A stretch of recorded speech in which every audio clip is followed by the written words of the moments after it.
Hello, everyone, and welcome to the podcast Who Am I, where we talk about personal identity, the many aspects of it, how to identify it, how to find it, how to describe it.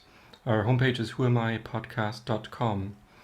I'm happy to be discussing on this topic with a friend of mine today, a new guest on the show.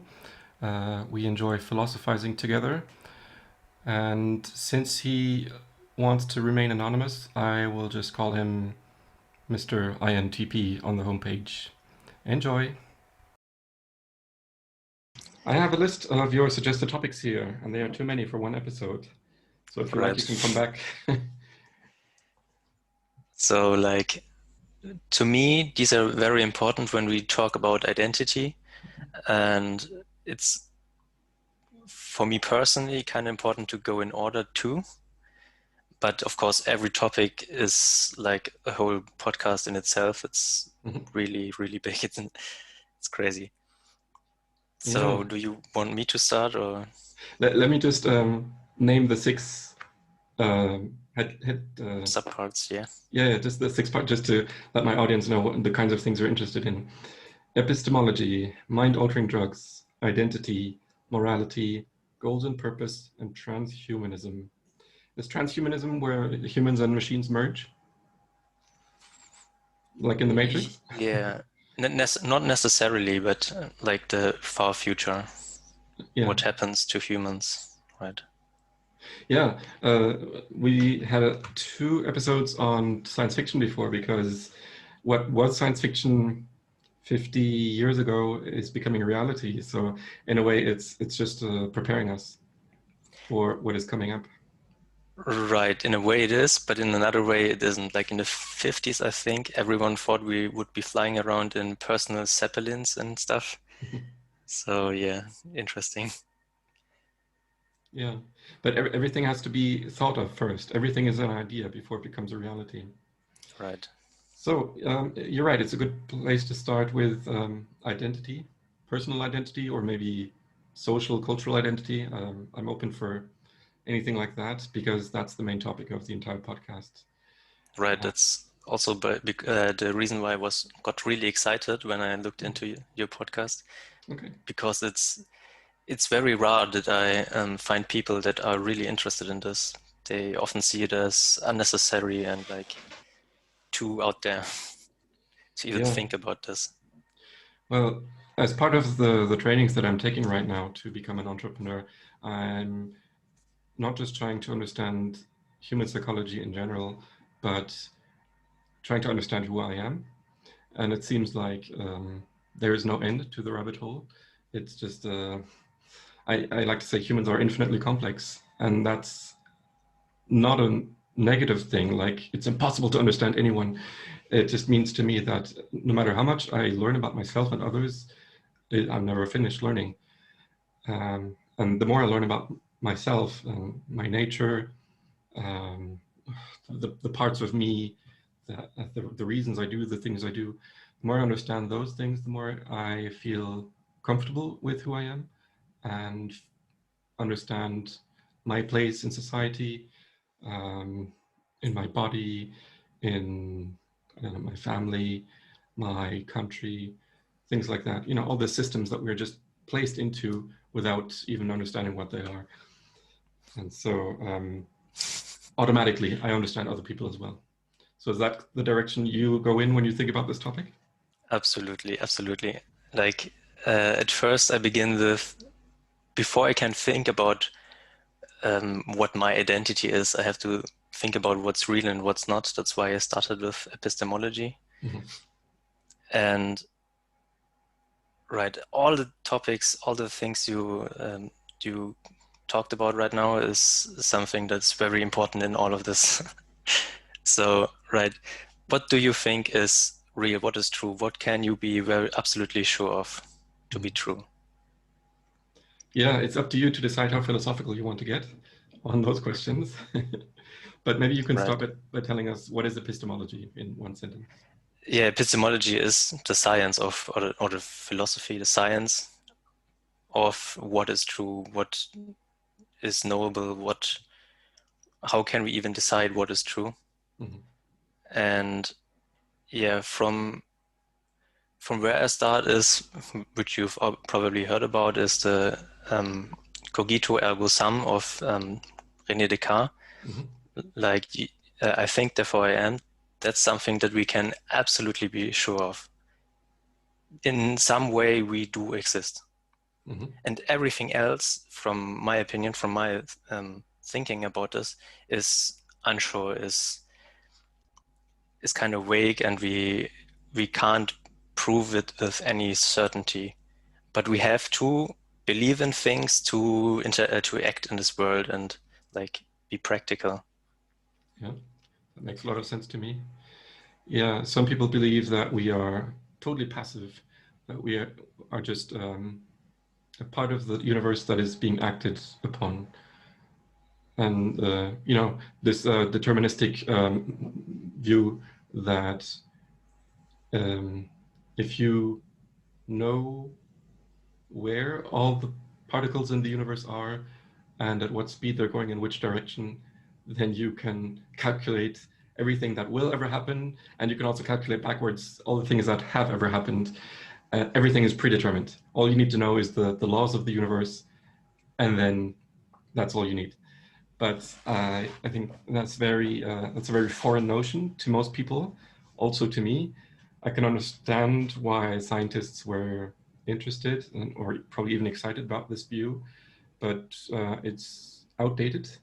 It's you could call it Newtonian, after Isaac Newton, and I'm glad that I no longer live in those times. I don't know, 17th century or so, where this was the paradigm, and people still think that way. But fortunately, people also believe in something more, like free will has to be possible somehow because it feels real to a lot of people. But yeah, anyway, I was going to mention quantum physics gives us some hope that there's more than just Newtonian physics. Right. I think we have talked about this before.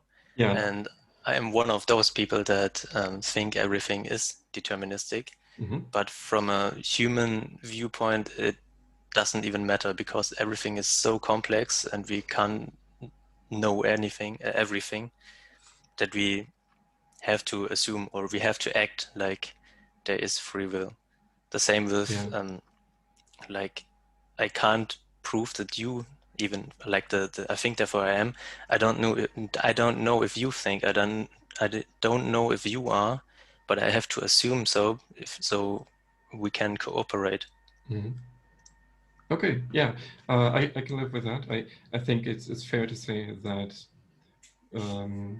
we don't understand enough to be certain that free will exists, because yeah, systems are very complex. If free will existed, we don't even know how it works. But let's start with the base then, cogito ergo sum. You say thinking implies existence. So what is thinking? I feel like I am an intelligent being, and I'm not. That doesn't mean I'm more intelligent than someone else. It just means I have any measure of intelligence. What is intelligence? What is thinking? Right. So I'd even go further. If you have conscious experience, if you have experience, you in some way, shape, or form, you have to exist. Okay. Even if like he thought about the idea of some evil demon, I think, that creates this universe as an illusion. I think Mind in a vat. that was his thing. But I mean, even then, or if you're a brain in a vat or whatever, you have to exist in some way. I don't think it matters if you're intelligent or not, as long as you have some kind of experience. Ah, okay. Okay, let's differentiate then. Can you give me an example of a being that is not intelligent but has a conscious existence? Maybe a single cell organism? Is that what you're thinking? I can't even tell if all of this is real, if we really get down to it. I think the only thing that I can know is real is myself. Okay. And for everything else, I'm just assuming. Yeah. Now, let's say everything is based on beliefs. That goes beyond the Right. self-knowledge. um, Beliefs are worth something too, right? Even though it's not absolute knowledge, it's we need it, like I said, to get through everyday life. Right. It's still important to distinguish true beliefs from false beliefs. Is there such a Right. thing? Like, what is Yes. truth then if it's not knowledge? To me, it's like physical laws or something. You see the universe and it seems to behave in a certain way every single time you try to look at this similar situation. We're like pattern recognition machines, and we look for patterns, and like gravity, it happens in every mass, in every body of something.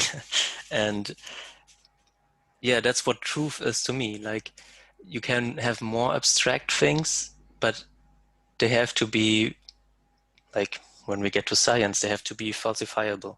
You can make up an incredible number of things that could be true and that would be in itself consistent and doesn't contradict itself, but is completely imaginable, and they can't all be true. So you have to try to falsify stuff.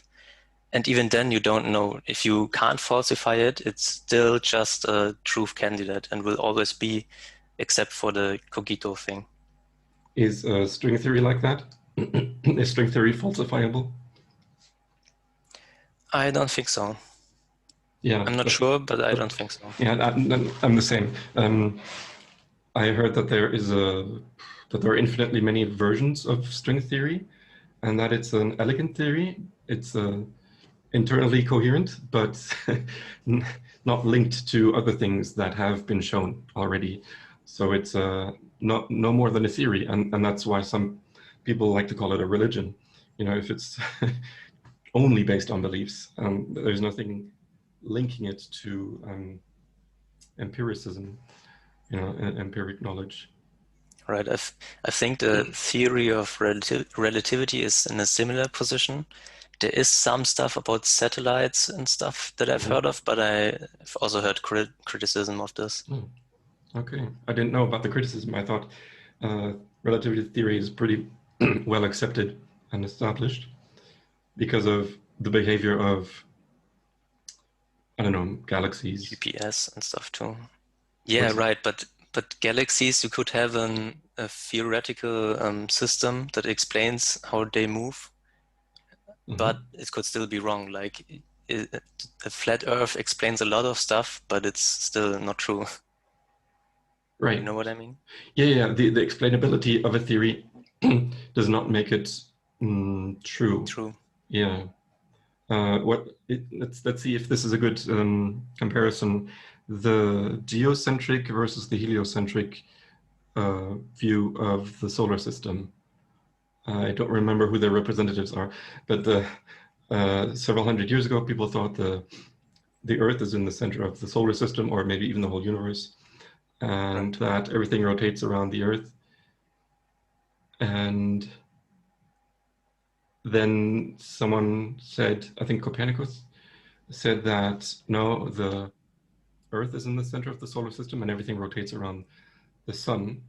Well, you can create the heliocentric view from the geocentric view by saying, what are they called? Epicycles? By saying everything rotates around something that rotates around the Earth.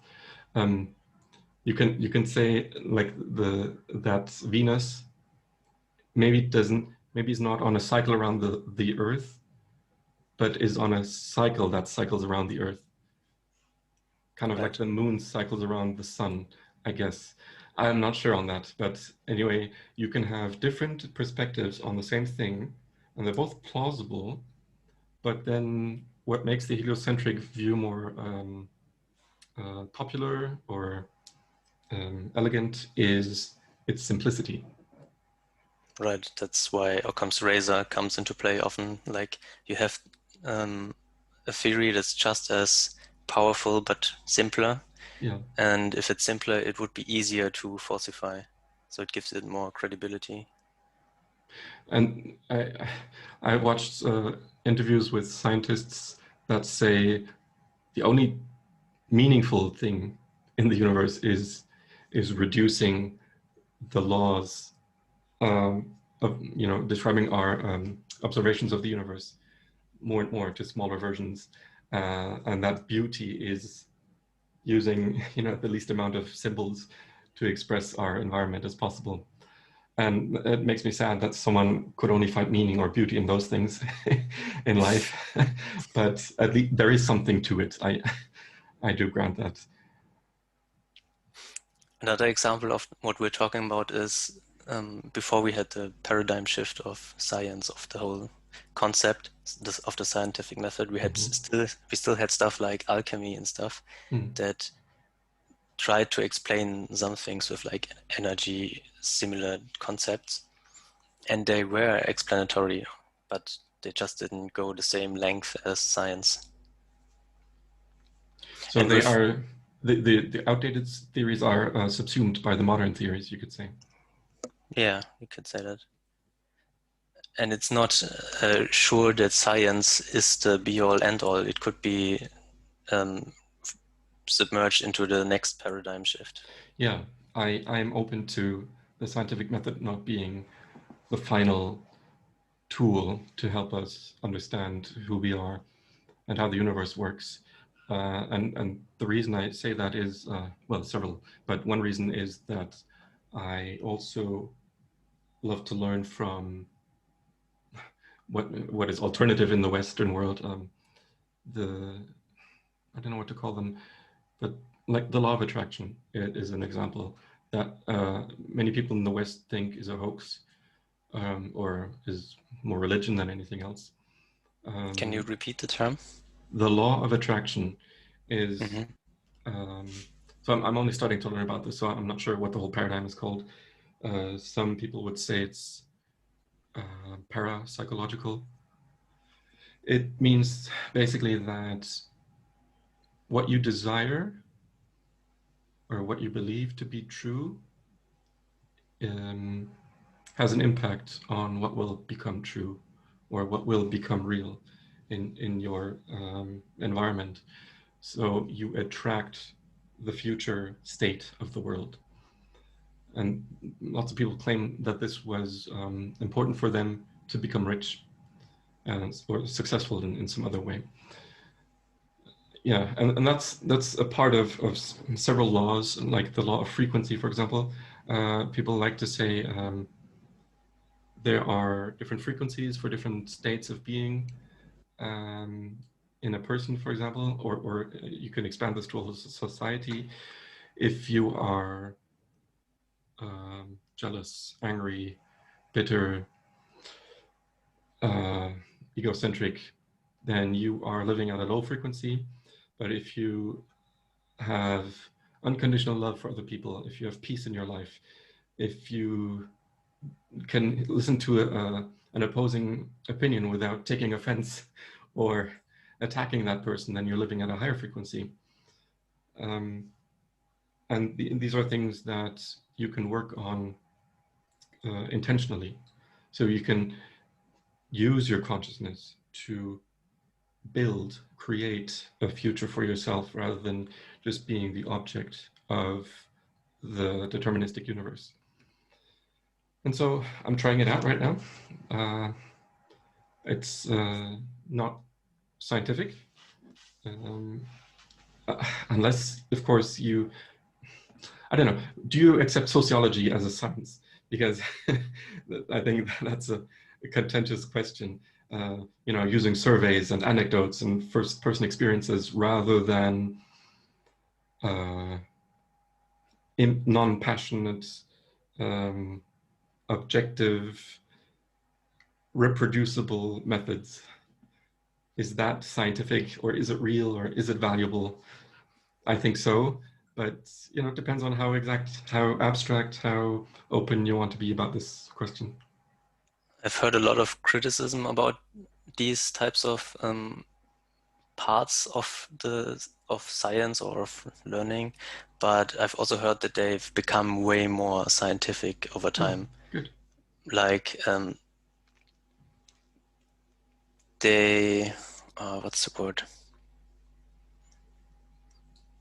I can't remember right now, but they're trying to make it testable. Like instead of finding out if you're angry, they measure your blood levels and temperature and stuff. Skin tension, Right.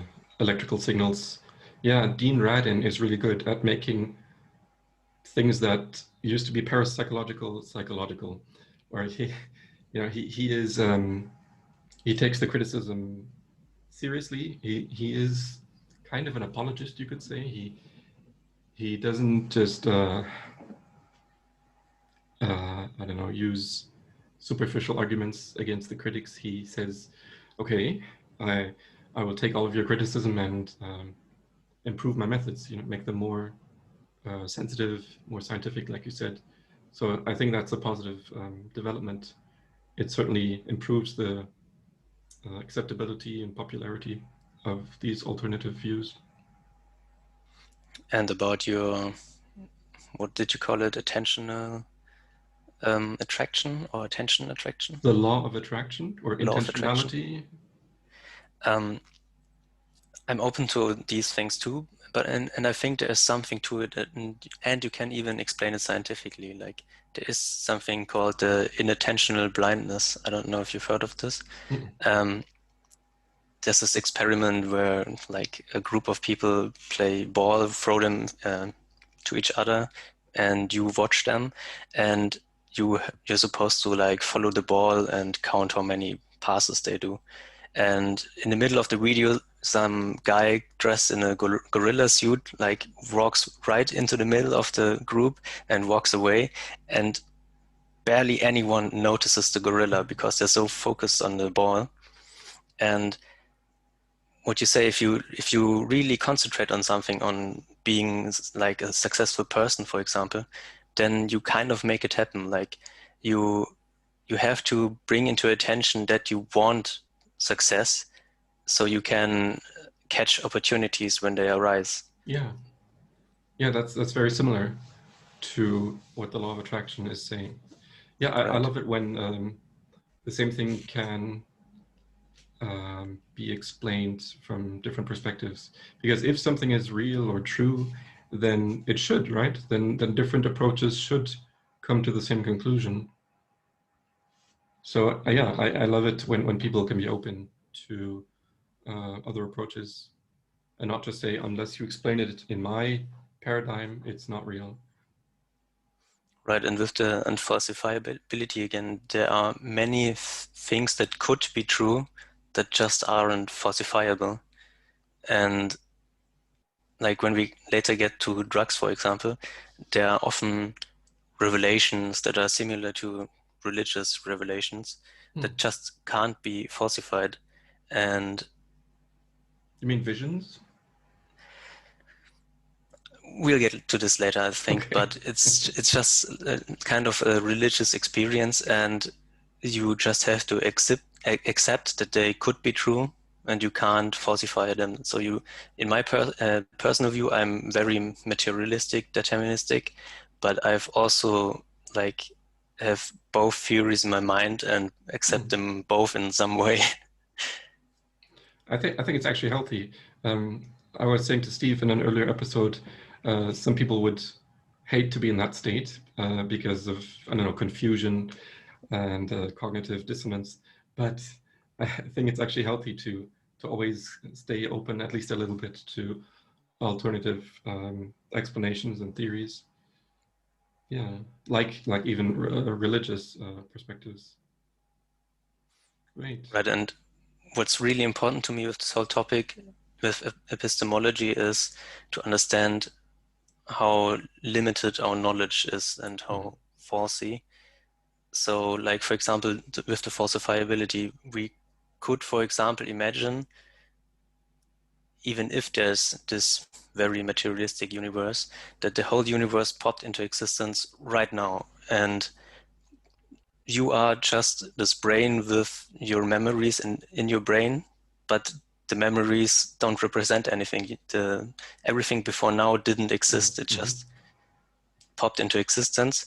And this moment is the only thing that exists. There's no future, there's no past. You could never tell. We would always be in this moment and just nothing exists, nothing matters what we think, and we can't falsify this. It could be true.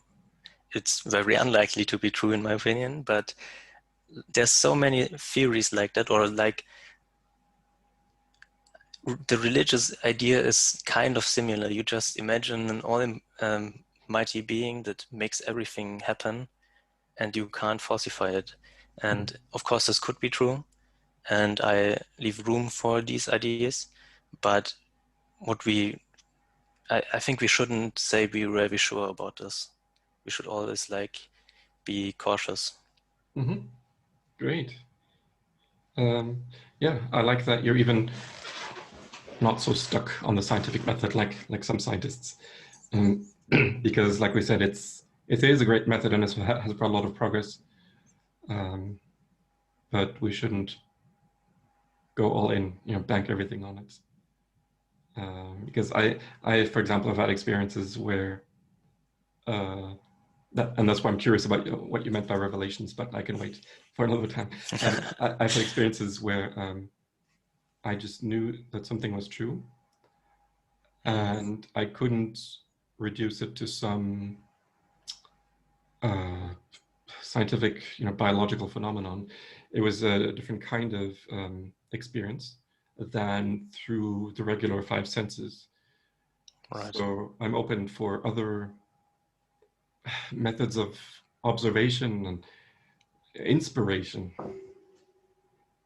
Right, and who says that all that can be sensed is catched by our senses? I mean, there could be more senses, there could be less. Animals have senses we don't have, and the other way around. Yeah, that's a good point. What is it? Snakes can see ultraviolet light, and so it must be weird for them to think, "Can't you see it? It's right there. You must be so blind." Right, or echolocation from bats is really crazy to me. Yeah, of the whole spectrum of electromagnetic waves, there's just this tiny part that is detectable by our eyes, and then sure, we have tools to help us detect other frequencies, but it's still just a tiny part of what could exist. There could be things going on around us all the time that we cannot perceive, which we might call parallel dimensions or hidden things like ghosts. We can't really exclude that. And they could be just as complex as we are, as our world is. So I think it takes some humility to say that the more I know how little I know. That's how I like to put it sometimes. And that's why learning is never boring. I love learning, and I never want to stop learning. And there doesn't seem to be an end to it either, at least not possible right now. But what does that mean emotionally? If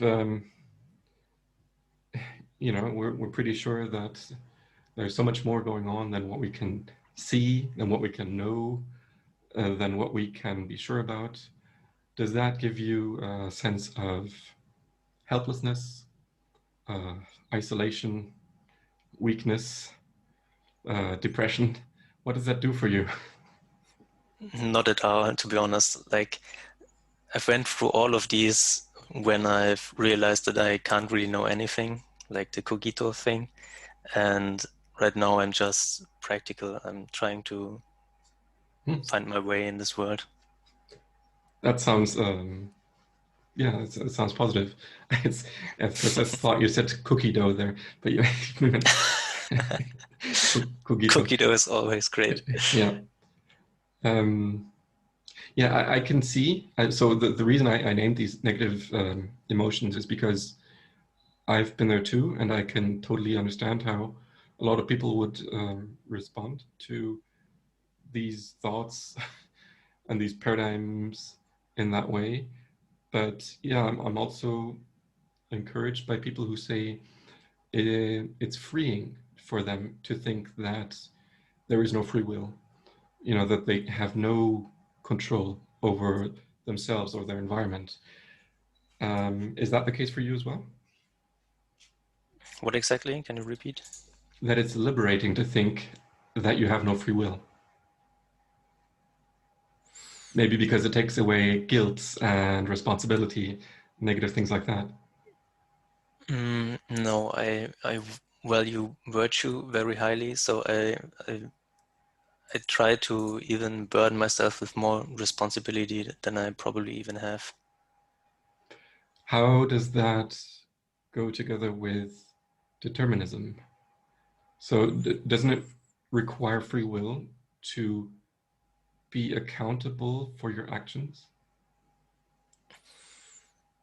Like I said, the concept of free will doesn't really make much sense in a practical world, I think, like Okay. in everyday life. And if we want to talk about me specifically, I'm very huge on evolution, and I consider myself basically the phenotype of DNA that tries to be the best replicating. And virtues, even like responsibilities and virtues, are parts of this that improve replication. And that's So, basically all it is to me. so you think improvement is a good thing? Like evolution. You know, Improvement is probably a bad word in the sense, like you're just it's very subjective. What is better? yeah. But yeah, go ahead. Maybe you can give us some measure for what changes with evolution, not just biologically, but like with virtue. You said you're interested in increasing virtue and taking responsibility. So how does evolution help with that? You mean what the concept changes in my view of myself, or what evolution causes, how evolution causes these things? I meant the second. I meant the first, but the second sounds really interesting too because it's more personal. So yeah. Just give me more context on how you see Right. evolution playing a role in improvement and virtue, responsibility. Right, so DNA just is an imperfect replicator, basically. It replicates itself and has mutations, Yeah. faults, and it changes. And then there's, of course, natural selection, and this drives the evolution, the gene changes in some direction. Yeah, And but what also how does, happens, before you keep going, how does natural selection work? What does it select for? it Be- selects for fitness, basically. Like you have these multiple living organisms in a space, and they have to fit into this in some way that they can replicate the most they can. So things like survivability, health, dominance over your environment. Right, but not just this, like you also have to be in harmony with your environment. If you eat all your prey at once, then you die out. Yeah. Okay. So It's a very so delicate the dominance system. thing is more of a short-term perspective, but living in harmony with an environment that can replicate, that can. So this is totally what humans are not doing, because we just take and never allow the planet to regenerate. That's the word. Okay. So sorry, you were saying about Yeah, evolutionary. so we do this, and through this random mutation, this also creates a phenotype, like just some outside products besides the DNA itself that replicates. And that's what our whole bodies is. The whole biological ecosystem of our body is just like a byproduct of this replication. Mhm. And this can only become part of DNA, become part of the evolutionary line if it helps the DNA replicate in some way. Like if this me thing, the whole body, the human, doesn't help the DNA replicate, then the other DNA that doesn't do this whole stuff survives and the other doesn't. And why this leads to virtues and stuff is, in my opinion, like if you have virtues, if you have moral intuitions and stuff, these things help your organism replicate. Like it's not just your single DNA, but also your whole tribe, for example. If they all have a very high likelihood to cooperate, then they survive more likely than the next one. Yeah, so you're also thinking of many generations, not just Right. what is best now. So From interesting. what you Yeah, this gets into the topic you suggested, morality, because it sounds like you're saying morality is derived from the the measure for what is a good evolution. it's something that helps, like the emotions, for example, are very similar to morality in my opinion. They can contribute. They make us behave in a way that helps us reproduce more and more effectively.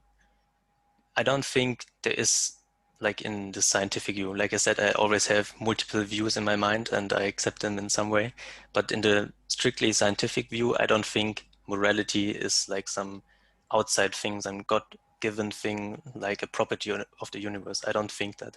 I think it's just part of our phenotype that makes us behave in a certain way that is beneficial. Does that also mean that people who believe morals come from religious beliefs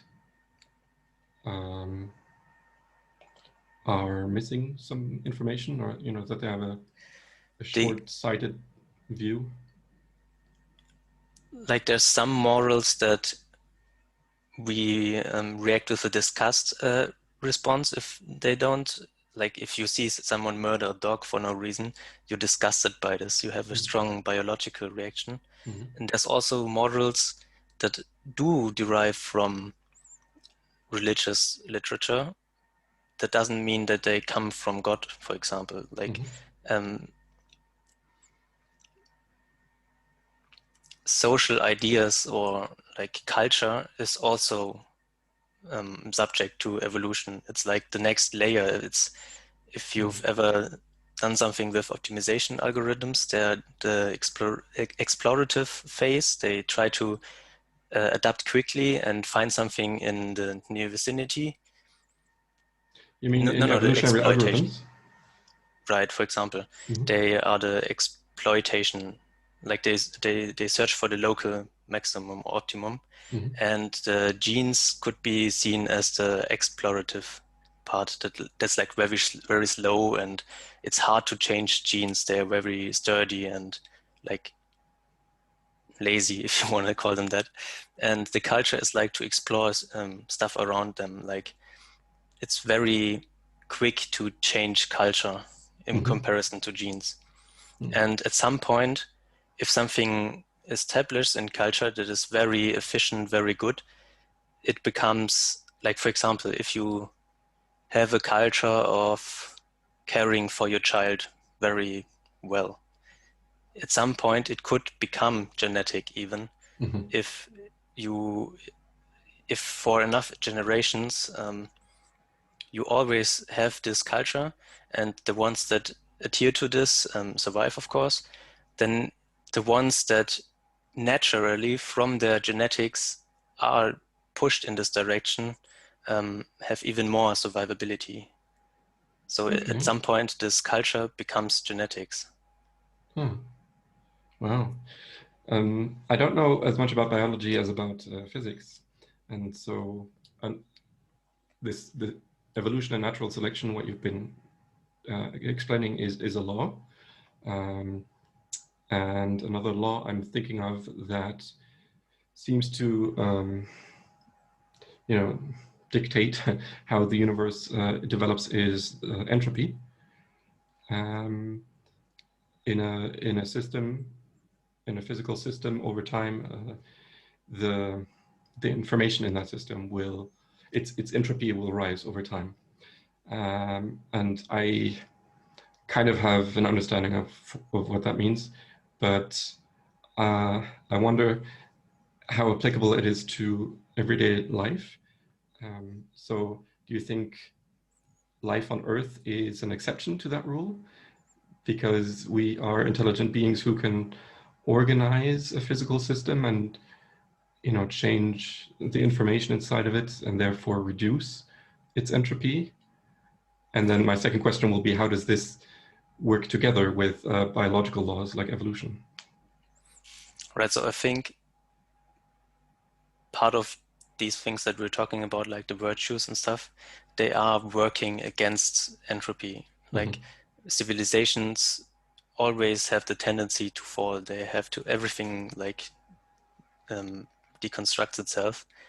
And what our ancestors did is like they sacrificed all they could. They didn't just eat and sleep. They worked hard and sacrificed stuff for their children, and they sacrificed their work and their life for their children and so on. And so we built up like some resources, like some, yeah, like what's the opposite of entropy? Order. Order, maybe. Like we build order, and if we stop with these virtues, if we stop sacrificing in our lives, then entropy takes over and we lose everything. Yeah. Okay, that makes sense to me. My feeling was also that evolution, or any kind of improvement over the state of our lives and our world is against entropy. And Right. yeah, if we become lazy, if we become passive and just let things go the way they've always gone, then yeah, order decreases, and we fall in that hierarchy of frequencies that I mentioned earlier. I'm going to put a link in the description. It's a hierarchy that David Hawkins formulated. Not like the Maslow hierarchy, but it kind of reminds me of that. It says you can work yourself up, and it takes effort, creativity, sacrifice, like you say. Sacrificing something that had value for something that will have even more value. And then if you just let it go, then you will regress. So there is no neutral ground. You cannot stay at the level you were as an individual or as a society. You either work on it and improve, or you let things go. And of course, you can always work on destruction as well. If you want to accelerate the destruction, you can work on that too. This also informs my political views very strongly. Like, I think that's a topic for another day, but overall, I think that's the reason why we constantly drift left every year, every 100 years. The left Who's we? of, A certain country or all of the world? hard to tell, but at least in the Western world. Because my feeling is that America has drifted right more and more over the last 50 Very years. recently they Yeah, did, I'm but talking 50 before years. that, How long are you talking? like every 50 years, what the right said, what the left said 50 years ago is what the right says today in all of the Western world. And what does the left propose? They propose freedom. They propose like destruction of cultural norms that they see as unnecessary. They try to get rid of hierarchy, which is order in some way. Yeah, Right. yeah, definitely material for another episode. Right. Good. Good. So, what practical insights can you share for understanding one's personal identity better? Well, that could be a segue for drugs if you want. Yeah, we could start on the topic, sure. All right, so there's many different mind-altering drugs, like pretty much everything that we consider drugs, like alcohol, tobacco, all of these things.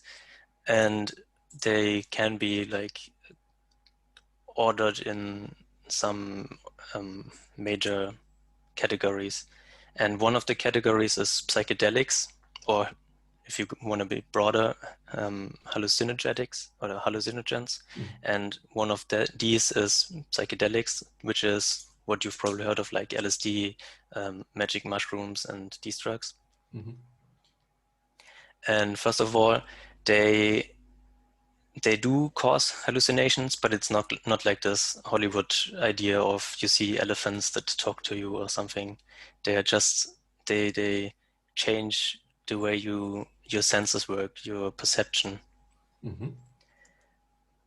And when explaining these, it's really hard because it's something that you can't really understand if you haven't tried it.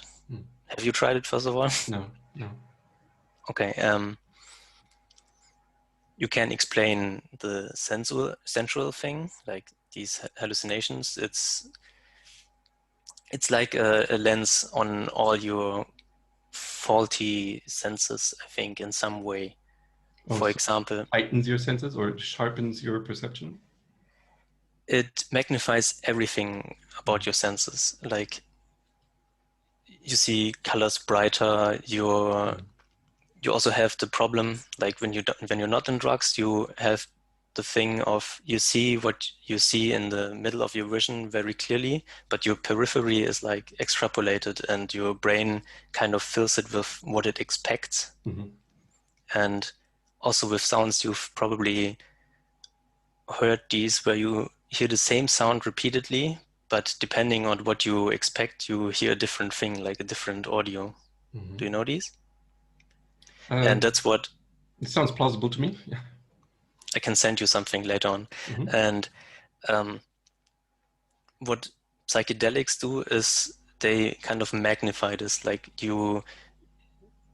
everything flows in itself, which is something our vision does all the time, I think. Like your vision is like, it's something your brain makes out of the sense data. It's not the true representation, of course. Map is not a territory thing. And how it flows, what you see, what happens is very influenced by your expectations and your thoughts, what you think. Also with music, like if you listen to music, you hear different lyrics sometimes. Like you really get a sense of, wait, my senses aren't really what is real. It's just senses, and our brain interprets it. Okay. So do drugs help you have a clearer vision of what is real? It shows you that the real that you usually consider isn't the one and only real. There's alternatives, like we said earlier. There could be different senses, and there could also be different interpretation of your senses. It could be like we have serotonin in our brain, and psychedelics are from their structure very similar to serotonin, and they dock on the same receptors. And it could be just as well that our body produces LSD, for example, and docks onto these receptors, and we could always be running around high, for example. That's possible, right? The body can produce LSD, right? I'm not sure. Okay, I I don't thought know. I heard something like that before. Or maybe just something similar. The body does produce DMT. If you've heard of Joe Rogan, he talks about this all the time. And DMT is also a psychedelic, which is produced in the brain and pretty much all in life, I think. When I asked you what practical recommendations you have, or what are the consequences for everyday life once you have these new insights about reality and uncertainty, I didn't expect drugs to be the answer, but are they helpful because they, I didn't like what do they improve? What do they make less negative or more positive? Right, I try to explain what it's like, and this is one aspect. Just as I said, it's the what you see, what your visuals are and stuff. There's also a mind-altering aspect. Like it, from a scientific explanation, it connects your brain more than usual. Your brain is more likely to go pathways, like neuronal pathways that it otherwise wouldn't go. Mm-hmm. So you're more open-minded, I would say. You explore or question established beliefs. And one thing I had often, for example, is it's very strange how two people meet and give their hands to greet each other. It's like very alien in that moment. Interesting. It will certainly be after COVID is gone. After that. Right. Okay, Right. so But that's really interesting. It sounds like these things that you're saying to increase your perception, to change your paradigm, are possible by conscious effort, but mind-altering drugs can accelerate or intensify that process. Is that right?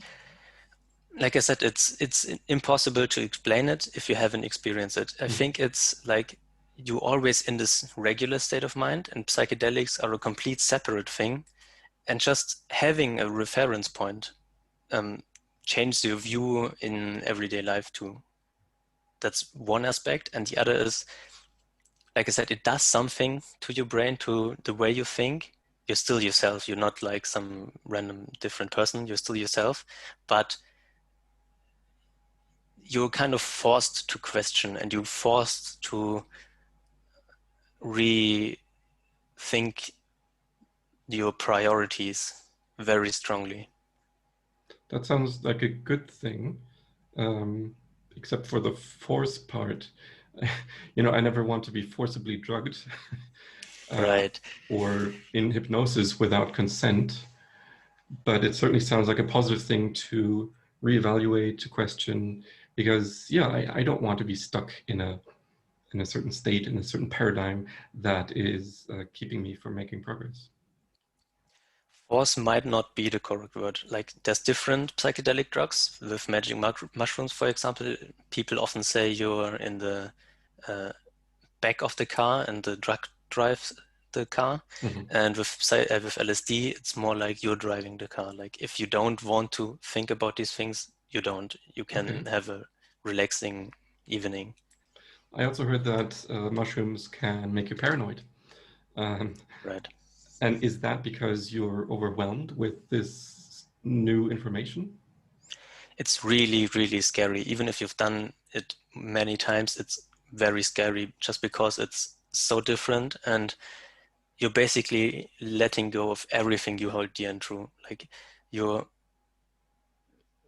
even your perception of yourself, like you have a very strong idea of who you are and who you're supposed to be, and you're really dissolving this in some way, and it's hard to let go. And what I talked earlier about with the revelations, if you take a high enough dose, it's first of all, you have these visuals with open eyes, but you also see visuals with closed eyes. And if you are on a high enough dose, it doesn't matter if you're open-eyed or closed-eyed, they kind of flow in each other. And then you kind of have what they say is an ego loss. You are no longer this ego yourself. You're kind of just perception, and you have this epiphany of oneness with everything, which is something I experienced before I've read about others experiencing this, and which like the Eastern religions and traditions have talked about many, many times, and is very similar to what religious people experience when they like pray very intently. Yeah, it's also something I read about in the. I wish I knew the name of the book right now, but David Hawkins, the philosopher I mentioned about the hierarchy of degrees of consciousness, he obviously, well, not obviously, he didn't just write his book about them from an academic point of view. He has experienced all of them. You know, he made it to a very high level, not as far as Jesus or Buddha. He says they're at the top, but far enough to have experienced this release of individuality and ego. I don't remember all the things he mentioned, like common consciousness is sometimes what it's called, but he even mentioned that he was a bit more of an observer, like you said, more passive. And to me that sounds so foreign. I mean, it sounds great, but it's just very different. So I have trouble imagining being one with everyone else. It's not just everyone else, it's even the whole of the universe. Like, you have this realization that you are the only thing that exists, and you're also all people, you're all things, you're all animals, everything. And we constantly create this reality for ourselves at every moment in time. And that's also like, people often talk about psychedelics for post-traumatic stress disorder cure, like for therapy, because people get the sense, a deep, very deep sense, like not just you notice, but you also like realize it deeply, that after you're alive, after your death, you come back to this everything and you're still around, and everyone else is also around, like the very religious idea of heaven, for example. Doesn't mean it's true, like it could be something your brain does, which we can talk about later. There's a lot of interesting, very interesting things. But I'm also curious what your revelation was that you referenced earlier. Okay. Yeah. I think we're out of time and can't go into any more of that, but I'll definitely make a note of that. You just named so many ideas that we could go back Right. and dive deeper. So I hope you'll come back again. Today we kind of asked more questions and started more topics than really found answers, or I don't know what to call it. We just discussed a lot of different things, just scratching the surface everywhere. But I'm glad to see that we take interest in similar things and enjoy discussing them, because just knowing about them is the first step. Like the whole drugs thing is foreign to me, but I definitely want to learn more about it. I want to hear different perspectives on what is identity, so that I am not missing out on anything that could be really valuable and important, because I have evolved to a certain point where I can at least tell that people are at different stages. And I'm not saying it's a linear progression, but people are in different places in their life when it comes to their perspective of who they are or their beliefs about the world. And sometimes it does seem that some people have made more progress than others and have matured more than others, and it will take them more time to reach a level that someone else has achieved. So sometimes it's just different, and sometimes it is on a progression, like with David Hawkins. Fake news is one example.